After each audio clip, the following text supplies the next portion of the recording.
Black Op Radio presents 50 Reasons for 50 Years. Why the Warren Commission may be the greatest fraud perpetrated on the American public. Now your host, Len Osanic. This episode, we shift focus from Dallas to Washington. Longtime researcher John Judge discusses his views on the sudden transfer of power. This is John Judge from Washington, D.C. I'm an independent researcher and investigator into the Kennedy assassination since the late 1960s. The events on November 22nd, 1963 follow the pattern of a military coup d'etat, in my view. The picture of the flag flying at half-mast, as seen through the trees stripped of their leaves, captures the mood of grimness here at the White House. Outside in front of the White House, crowds have begun to gather, waiting for some visual confirmation of what they and everybody else find so hard to believe, that the president is indeed dead. Right at the moment of the assassination, 12:30 Dallas and 1:30 Eastern Time, the Federal Exchange phone lines, not the Bell telephones, but the exchange lines between government agencies that are secure, went down for a period of 2 hours, and I know this from both my mother and my aunt who were working at the Pentagon at the time. The nuclear command and control code books were compromised that day. I talked to Strategic Air Command bomber pilots. They told me that they heard radio chatter that the president had been killed in Dallas, but they were not able to locate the decrypting books which they went to get because they thought that they would be given commands. We also know from Pierre Salinger's book with Kennedy that the plane bringing the cabinet back from meetings in Honolulu regarding the war in Vietnam were informed that the president had been shot, and Salinger went to the pilot and suggested he take out his decrypting book to see if commands or messages were coming through, and there was not a code book on that plane either. Nuclear command and control box, the black football as they call it, that is supposed to stay with the president 24/7, should have transferred immediately to Johnson, but in fact the guy carrying it was not on the plane with Johnson when he left Dallas, and there were many hours in between when Johnson did not have any control of the situation. That also would have been under the orders of the Joint Chiefs of Staff. People here, as people must be all over the country, walking around with looks of stunned disbelief on their faces. In addition to that, the military was preparing that day for a military invasion of Cuba. This, in my view, was the implementation of Operation Northwoods, a joint plan of CIA and Pentagon that Kennedy had rejected. And this was to create a traumatic incident in America that would traumatize the public and could plausibly be blamed on Castro.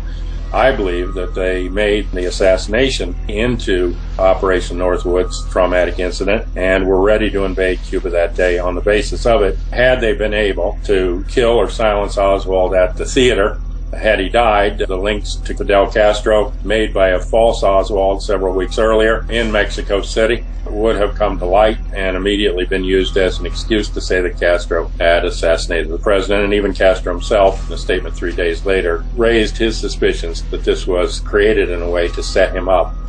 These are elements, in my view, of a coup d'etat that cannot involve anti-Castro Cubans, mafia, or anyone else but the Joint Chiefs of Staff at the top of the military operations. President Johnson, recently installed, arrived at Andrews Air Force Base. No, new president, Lyndon Baines Johnson, with his wife, Lady Bird. Secretary McNamara and other officials greeting the new president, as he moves now in the direction of an Army helicopter. At the National Archives was a file in the National Security Agency folder that had to do with messages coming into and going out of the Pentagon press office on the morning of November 22nd, 1963, and into the afternoon. And one of the interesting notes is a rumor the press is checking on with the Pentagon press office that General Curtis LeMay, chairman of the Joint Chiefs of Staff, has died that morning in a plane crash. LeMay was actually in Canada, supposedly on a hunting trip, and then flew back, having gotten word of the assassination to Washington, D.C., but did not land at Andrews in the military airport, but instead at D.C. National, which would put him closer to Bethesda than the Pentagon. And in fact, there are witnesses who saw him sitting in the teaching morgue bleachers at Bethesda Hospital watching the autopsy. He was there for that, but out of town during the incident, and also with what I believe may have been a planted cover story that he had died that day if the link to the Joint Chiefs had become evident or if the assassination attempt had failed. General Curtis LeMay hated the Kennedys. He was furious about the Bay of Pigs. He was even more furious and stormed out of the Cuban Missile Crisis, which he had hoped would lead to full nuclear war with the Soviet Union, which he thought would be a win situation. Told his aides walking out, "We have to get rid of those sons of bitches," meaning the Kennedy brothers. My mother was a manpower analyst directly under the Joint Chiefs. Her job was to project the national draft call. She spent the weekend looking at the news and then went back into the Pentagon and years later told me that that morning, Monday, November 25th, she was handed projections, what the national annual draft call would be. She was told to project a 10-year war with 57,000 American dead. So Kennedy, who in fact had been planning a full withdrawal of troops by the end of 1964, was completely reversed that weekend in Washington, and an entirely new plan for a continued and expanded war in Vietnam was laid out by the Joint Chiefs.